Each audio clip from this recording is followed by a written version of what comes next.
जय हिंद, जय भारत। मैं सूबेदार आनंद गुण, संचालक लक्ष्य डिफेंस एकेडमी जलगांव न्यू। दोस्तों, यहाँ पर आर्मी भर्ती की स्पेशल बैच चल रही है। यदि आप ज्वाइनिंग करना चाहते हो तो अभी भी अपने पास 40 दिन बचे हुए।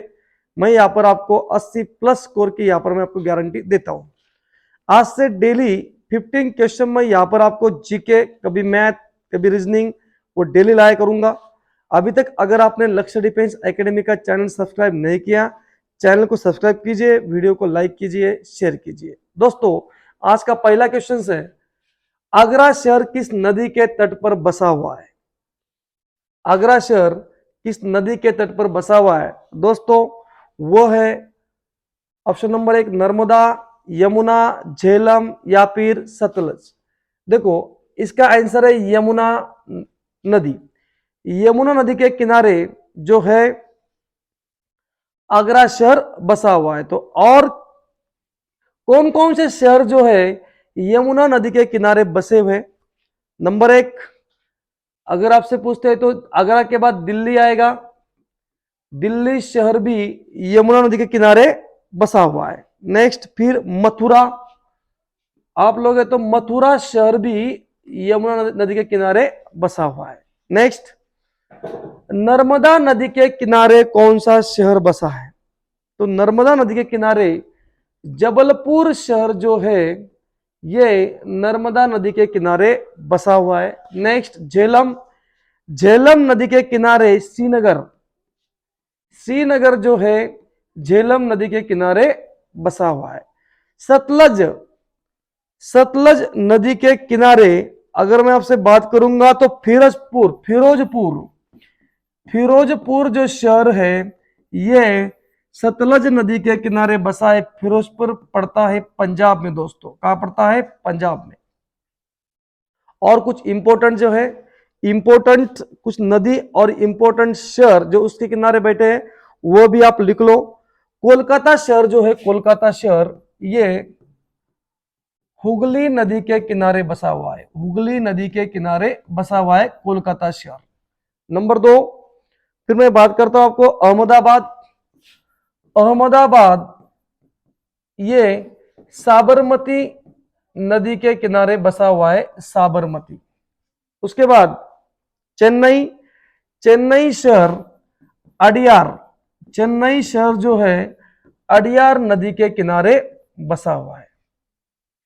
फिर आगे चलते हैं, उज्जैन, उज्जैन जो शहर है ये शिप्रा नदी के किनारे बसा है। दोस्तों, उज्जैन शहर, उज्जैन जो शहर है ये शिप्रा नदी के किनारे बसा हुआ है। नेक्स्ट इंपॉर्टेंट है, अभी अभी राम मंदिर बना है, राम मंदिर बना है अयोध्या में। तो अयोध्या जो नगरी है ये कौन से नदी के किनारे बसा हुआ है? इसका आंसर आपने कमेंट बॉक्स में लिखना है बच्चों। अयोध्या शहर कौन से नदी के किनारे बसा हुआ है? आगे चलते हैं, क्वेश्चन नंबर 2।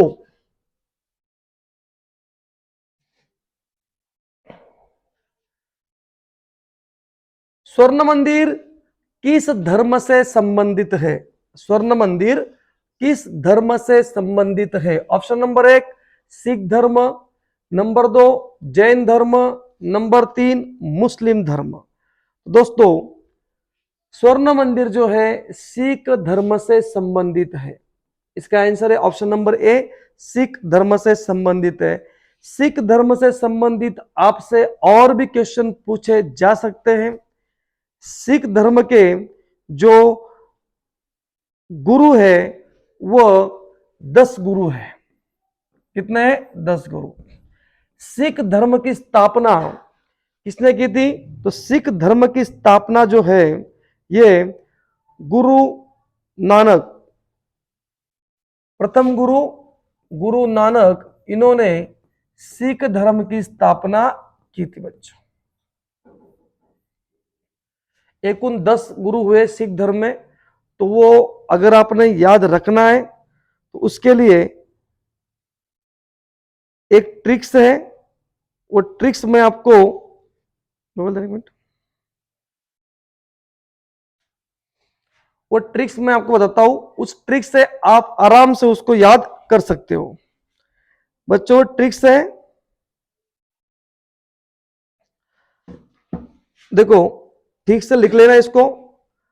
नानक अंगदान कर, देखो ये सभी गुरु आज से आपको याद हो जाएंगे, 10 गुरु है।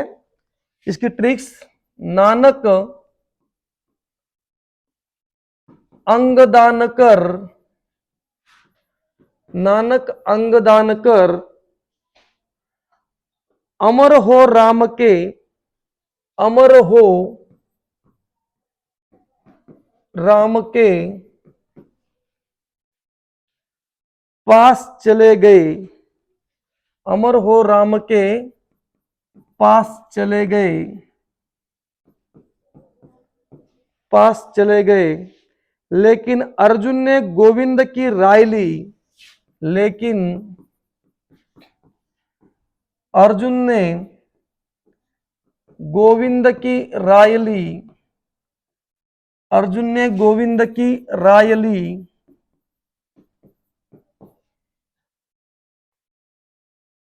अर्जुन ने गोविंद की राय ली, और कितनी बहादुरी से खुद गोविंद बन गए, और कितनी बहादुरी से, कितनी बहादुरी से गोविंद बन गए,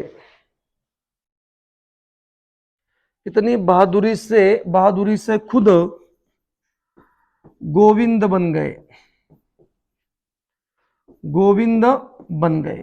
देखो अब यहां पर जो है सभी ध्यान देना। अभी यहां पर सबसे पहले नानक, नानक, नानक से बनता है दोस्तों प्रथम गुरु, गुरु नानक। प्रथम गुरु कौन? गुरु नानक। नंबर 2 अंगदान, 2 अंगदान, अंगदान से बनता है गुरु अंगद, अंगदान से बनता है गुरु अंगद। नंबर 3 अमर, बच्चों अमर से बनता है गुरु अमरदास, अमर से बनता है गुरु अमरदास। उसके बाद राम से बनता है गुरु रामदास, चौथे गुरु, राम से बनता है गुरु रामदास। उसके बाद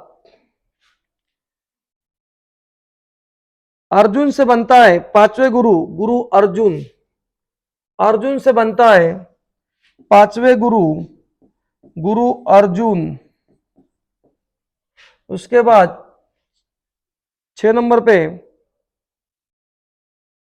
गोविंद से बनता है गुरु हरगोविंद, छठवें गुरु, गुरु हरगोविंद, गुरु हरगोविंद। उसके बाद 7 नंबर पे, 7 नंबर पे बनता है राय, गुरु हर राय, राय से बनता है गुरु हर राय। और 8 नंबर पे कितनी, कितने से बनेगा, कितनी से बनेगा गुरु हर किशन, गुरु हर किशन, कितनी से बनेगा गुरु हर किशन, गुरु हर किशन। और 9 नंबर पे बनेगा दोस्तों बहादुर से बनेगा गुरु तेग बहादुर, गुरु तेग बहादुर, गुरु तेग बहादुर। और 10 नंबर पे है गुरु गोविंद सिंह, गुरु गोविंद सिंह, गुरु गोविंद सिंह। तो अगर आप इस ट्रिक को याद करते हो तो आपका 1 मार्क दोस्तों 100% है। दोबारा सुन लो, नानक अंगदान कर अमर हो राम के पास चले गए, लेकिन अर्जुन ने गोविंद की राय ली और कितनी बहादुरी से खुद गोविंद बन गए।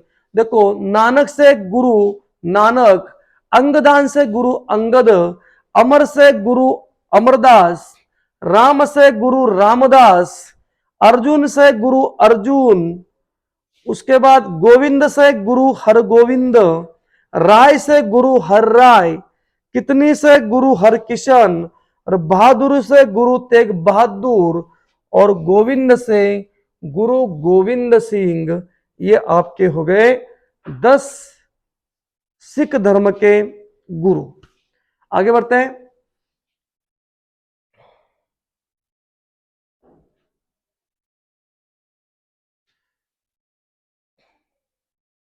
क्वेश्चन नंबर 3, भारत की सबसे ऊंची चोटी कौन सी है? दोस्तों, भारत की सबसे ऊंची चोटी है वो है कांचनजंगा। कौन सी है? कांचनजंगा। और इसकी हाइट है 8586 मीटर इसकी हाइट है। 8586 मीटर इसकी हाइट है। और विश्व की सबसे ऊंची चोटी अगर आपसे पूछते हैं दोस्तों, तो वह है माउंट एवरेस्ट। ये नेपाल में स्थित है और इसकी हाइट है 8848 मीटर। 8848 मीटर दोस्तों इसकी हाइट है। विश्व के अंदर नंबर 2 पे जो सबसे ऊंची चोटी है उसका नाम है दोस्तों गॉडविन ऑस्टिन, जो पाकिस्तान और चीन के बॉर्डर पे पड़ती है दोस्तों। पाकिस्तान और चीन के बॉर्डर पे पड़ती है दोस्तों गॉडविन ऑस्टिन। इसकी अगर ऊंचाई हम देखते थे, इसकी ऊंचाई दोस्तों 8611 मीटर इसकी ऊंचाई है। आगे बढ़ते हैं। क्वेश्चन नंबर 4, बांग्लादेश कब आजाद हुआ था? दोस्तों, बांग्लादेश आजाद हुआ था 1971 में दोस्तों। बांग्लादेश आजाद हुआ था। भारत ने यहां पर पाकिस्तान को हराया था और बांग्लादेश को यहां पर पाकिस्तान से आजाद कराया था। उस समय जो भारतीय सेना के जो जनरल थे वो थे फील्ड मार्शल सैम मानेकशॉ। ये भी आपको पता होना चाहिए। और रही बात 1962 की, तो आप लोग बताओगे 1962 में, कमेंट बॉक्स में पक्का लिख देना 1962 में कौन सा युद्ध हुआ था, किसके मध्य युद्ध हुआ था? यह आंसर आपने कमेंट बॉक्स में लिख के भेजना है, ठीक है। उसके बाद अब बात करते हैं 1965 की। तो 1965 में भारत और पाकिस्तान का युद्ध हुआ था। भारत और पाकिस्तान का युद्ध हुआ था। इसके अंदर ही पाकिस्तान को भारत ने हराया था। ऐसा कोई युद्ध नहीं है जो पाकिस्तान भारत से जीता है। हर युद्ध पाकिस्तान भारत से हारा है दोस्तों। उस समय 1965 में जब भारत पाकिस्तान का युद्ध हुआ था, उस समय भारत के पंत प्रधान थे लाल बहादुर शास्त्री। और 1971 में जब बांग्लादेश को आजाद किया था भारतीय सेना ने, उस समय भारत के प्रधानमंत्री थी इंदिरा गांधी। और 1962 में भारत के जो प्रधानमंत्री थे वो थे पंडित जवाहरलाल नेहरू। उसके बाद 1960 में किसके मध्य युद्ध हुआ था, ये आपने कमेंट बॉक्स में लिखना है, भूलना नहीं दोस्तों, ठीक है। 1970 भी बहुत इंपॉर्टेंट है दोस्तों। 1970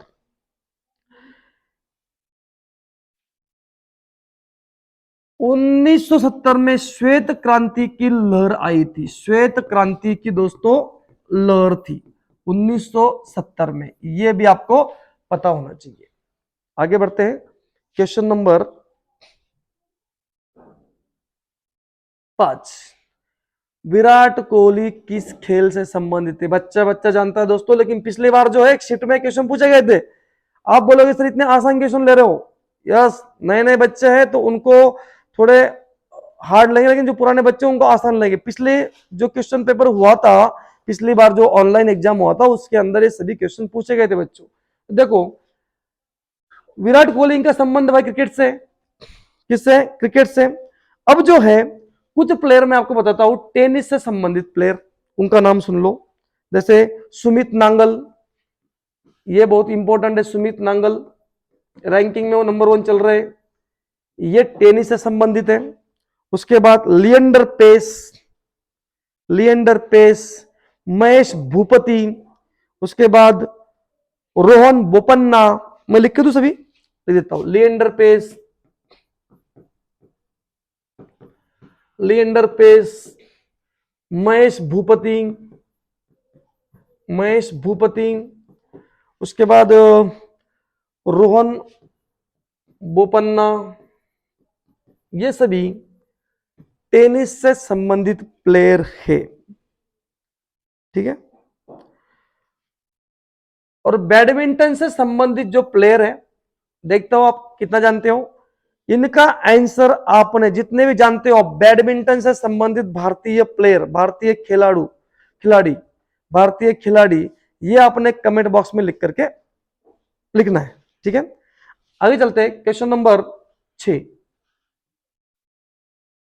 बहादुर शाह जफर द्वितीय, बहादुर शाह जफर द्वितीय डैश था, यहां पर डैश होना चाहिए था। बहादुर शाह जफर द्वितीय डैश था, तो बच्चों देखो ऑप्शन नंबर 1 अंतिम सिख गुरु थे क्या? अभी अभी हमने पढ़ा, बिल्कुल भी नहीं थे भाई। अंतिम मुगल सम्राट, अंतिम हिंदू शासक, अंतिम मुगल सम्राट थे। कौन थे? अंतिम मुगल सम्राट बहादुर शाह जफर, ये कौन थे? अंतिम मुगल सम्राट। अंतिम सिख गुरु कौन थे? गुरु गोविंद सिंह 10वें। वो ट्रिक 1-2 बार आप रट लेना उसको, फिर आपको आराम से सभी याद हो जाएंगे। अंतिम सिख गुरु कौन थे? गुरु गोविंद सिंह। और अंतिम हिंदू शासक कौन थे? अंतिम हिंदू शासक थे हेमू, हेमू, अर्थात इनको बोल सकते हो आप सम्राट हेमचंद्र विक्रमादित्य, सम्राट हेमचंद्र विक्रमादित्य, ये थे अंतिम हिंदू शासक। आगे बढ़ते हैं, क्वेश्चन नंबर 7। भारत के प्रथम राष्ट्रपति कौन थे? आसान आसान क्वेश्चंस पूछे गए थे पिछले शिफ्ट में, इस बार थोड़ा लेवल अप होगा, 100% लेवल अप होगा। उसी हिसाब से आपने उस रिलेटेड सभी तरह के क्वेश्चंस आपने पढ़ने दोस्तों। भारत के प्रथम राष्ट्रपति थे दोस्तों डॉक्टर राजेंद्र प्रसाद। यहीं पे एक क्वेश्चन बनेगा फिर हमारा, भारत के प्रथम राष्ट्रपति अगर डॉक्टर राजेंद्र प्रसाद थे तो प्रथम उपराष्ट्रपति कौन थे? तो दोस्तों उसका आंसर है सर्वपल्ली राधाकृष्णन, प्रथम उपराष्ट्रपति। प्रथम उपराष्ट्रपति कौन थे? डॉक्टर सर्वपल्ली राधाकृष्णन। और एक क्वेश्चन बनेगा इसके आगे, भारत के द्वितीय राष्ट्रपति कौन थे? तो भारत के द्वितीय राष्ट्रपति थे, वो भी कौन थे? डॉक्टर सर्वपल्ली राधाकृष्णन, द्वितीय राष्ट्रपति डॉक्टर सर्वपल्ली राधाकृष्णन। आगे बढ़ते हैं,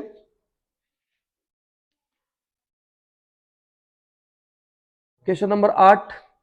कर्नाटक राज्य की राजधानी पिछली बार पूछी गई थी। कर्नाटक राज्य की राजधानी दोस्तों बेंगलुरु।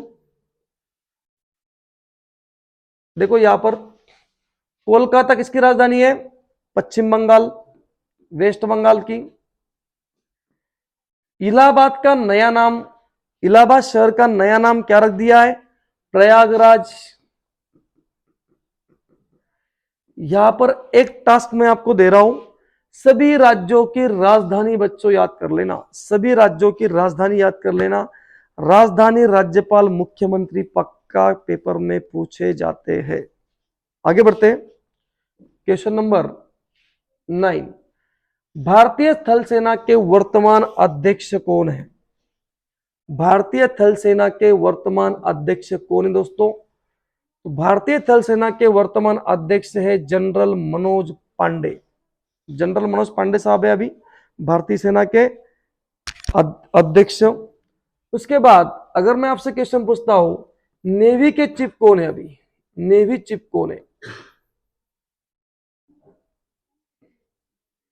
नेवी चीफ कौन है? नेवी की सबसे बड़ी जो रैंक होती है, जिस तरह से थल सेना के अंदर जनरल रैंक होती है, उस तरह से नेवी के अंदर रैंक होती है एडमिरल। कौन सी रैंक होती है? एडमिरल। एडमिरल रैंक होती है, सबसे बड़ी रैंक होती है नेवी के अंदर एडमिरल। और एडमिरल कौन है अभी इस समय?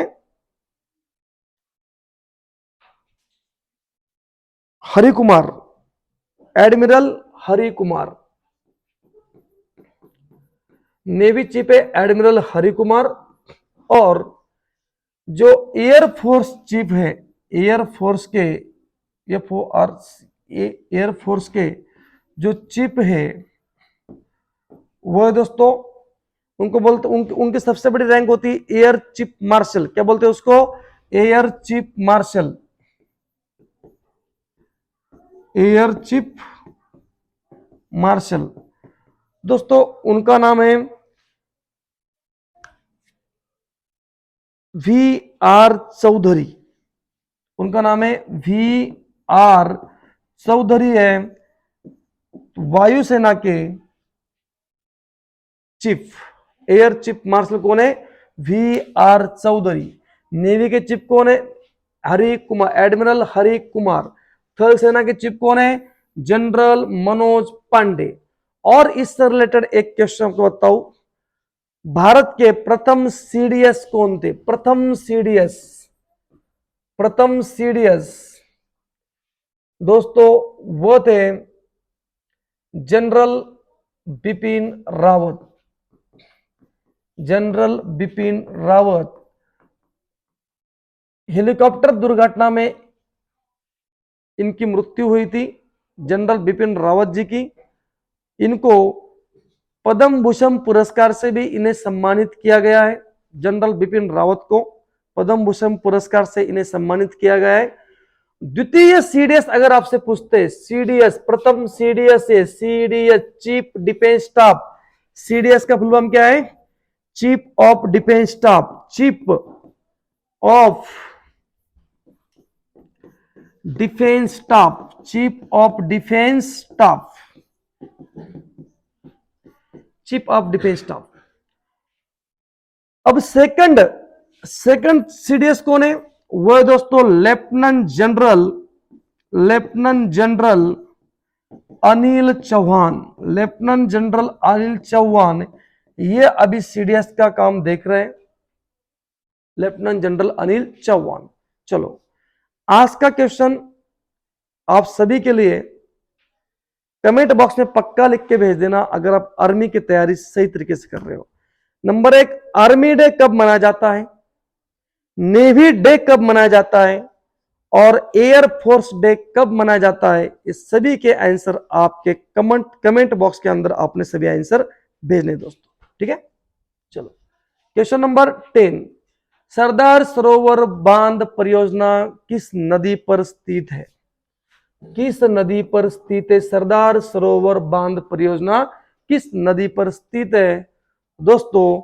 इसका आंसर है नर्मदा नदी। नर्मदा नदी पर सरदार सरोवर बांध परियोजना स्थित है।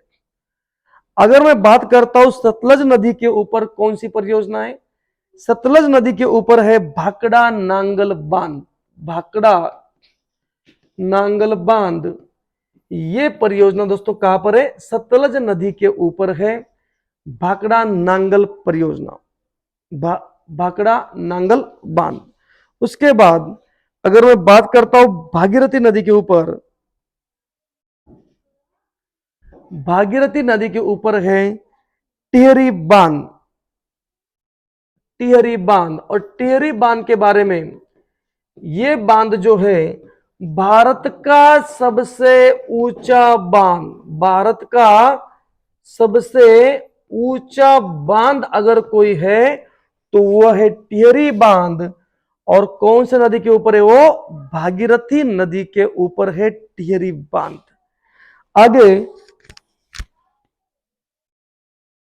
भारत का सबसे लंबा बांध, देखो भारत का सबसे लंबा बांध अगर मैं पूछता हूं, देखो ये ऊंचा है, टिहरी बांध ऊंचा भागीरथी नदी के ऊपर, और भारत का सबसे लंबा बांध अगर मैं आपसे पूछता हूं तो उसका आंसर होगा दोस्तों हीराकुंड बांध। कौन सा बांध है? हीराकुंड बांध। और ये हीराकुंड बांध कौन से नदी के ऊपर दोस्तों? यह है महानदी के ऊपर है, उड़ीसा में हीराकुंड बांध, महानदी के ऊपर दोस्तों हीराकुंड बांध। आगे बढ़ते हैं, क्वेश्चन नंबर 11, नैनीताल पर्यटक स्थल कहां पर स्थित है दोस्तों? तो नैनीताल, तालों में नैनीताल आपने सुना होगा। ये नैनीताल जो ये पर्यटक स्थल है दोस्तों, यह उत्तराखंड के अंदर, और उत्तराखंड की राजधानी अगर मैं आपसे पूछता हूं तो उत्तराखंड की राजधानी दोस्तों देहरादून। यहां के सीएम है पुष्कर धामी। यहां के मुख्यमंत्री कौन है? पुष्कर धामी। चलो, यहां के जो मुख्यमंत्री है वो कौन है? पुष्कर धामी, पुष्कर धामी। अच्छा, यहां के राज्यपाल कौन है वो आप कमेंट बॉक्स में लिख देना। यहां के राज्यपाल जो है वो आपने कमेंट बॉक्स में लिख देना है, उत्तराखंड के राज्यपाल। आगे बढ़ते हैं,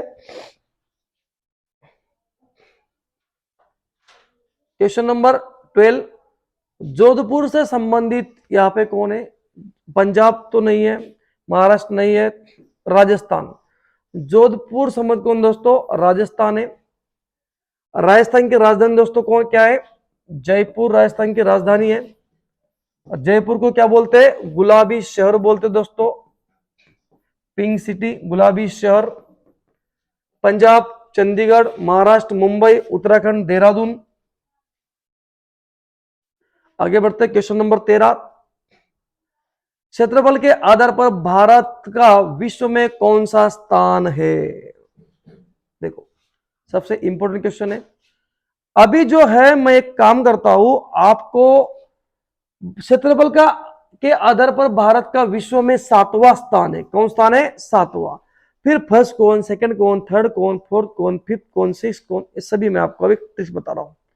ये ट्रिक्स आप याद रखना। रुख चीन अब आया भारत। देखो, रुख चीन अब आया भारत। रुख चिन्ह अब आया भारत। अगर ये ट्रिक याद करते हो तो भारत ऊपर से लेकर नीचे तक क्षेत्रफल के आधार पर आपको सभी देश यहां पर पता लग जाएंगे। रूस से बनता है रशिया, रूस से बनता है रूस, रशिया। क से कनाडा, चीन। अ से बनता है अमेरिका, ब से ब्राजील, आई से ऑस्ट्रेलिया और भारत। यह सही क्रम। रुख चीन अब आया भारत। रूस, कनाडा, चीन, अमेरिका, ब्राजील, ऑस्ट्रेलिया और भारत। आगे बढ़ते हैं, क्वेश्चन नंबर 14, भूकंप को मापने के लिए कौन से यंत्र का प्रयोग लाया जाता है? दोस्तों, लैक्टोमीटर, ये तो दूध से संबंधित है। दूध में पानी की जो प्रमाण है, दूध में पानी की जो प्रमाण है वो चेक किया था लैक्टोमीटर से। रिक्टर पैमाना, ये तो स्केल है, रिक्टर स्केल से नापा जाता है क्या? भूकंप। लेकिन इसका यंत्र होता है सिस्मोग्राफ। इसका यंत्र कौन सा होता है? सिस्मोग्राफ इसका यंत्र होता है। उसके बाद अल्टीमीटर, ये होता है ऊंचाई नापने के लिए। अल्टीमीटर से ऊंचाई नापी जाती है। अल्टीमीटर से ऊंचाई नापी जाती है दोस्तों, अल्टीमीटर से। तो आपका आंसर क्या होगा? सिस्मोग्राफ, रिक्टर पैमाना स्केल से। ठीक है, आगे बढ़ते क्वेश्चन नंबर 15, और ये आपका लास्ट क्वेश्चन है। महात्मा गांधी जी ने दांडी यात्रा को कहां से शुरू किया था? Answer number 1 Allahabad, 2 Ahmedabad, 3 Islamabad, 4 Osmanabad. दोस्तों इसमें से आपका सही आंसर होगा अहमदाबाद के साबरमती से दोस्तों दांडी यात्रा शुरू हुई थी। और कहां तक हुई थी? ये दांडी तक हुई थी। और ये कब शुरू हुई थी दोस्तों? ये शुरू हुई थी 12 मार्च 1930 को। 12 मार्च 1930 को दांडी यात्रा शुरू हुई थी दोस्तों। मैं अगर आपको ये वीडियो पसंद आया दोस्तों तो वीडियो को लाइक कीजिए, शेयर कीजिए और इस चैनल को सब्सक्राइब कीजिए। और दोस्तों यहां पर लक्ष्य डिफेंस एकेडमी में ऑफलाइन बैच चल रही है। ऑफलाइन बैच चल रही है, सुबह 45 मिनट फिजिकल ट्रेनिंग होती है, फिर 7 बजे से लेकर के 11 बजे तक बच्चों को यहाँ पर पढ़ाया जाता है। दिन भर आपको जितने भी डाउट्स होंगे वो आप पूछ सकते हो। फिर आपको यहाँ पर टास्क दिया जाता है, जीके, साइंस, मैथ, ये सब पढ़ाई का आपको टास्क दिया जाता है। शाम को फिर आपसे ये सब कुछ चेक किया जाता है। अगर आपने 80 प्लस दोस्तों स्कोर लेना है तो आप इस एकेडमी को ज्वाइन कर सकते हो। यहाँ पर रहने खाने पीने की सब सुविधा है। जय हिंद, जय भारत, वंदे मातरम।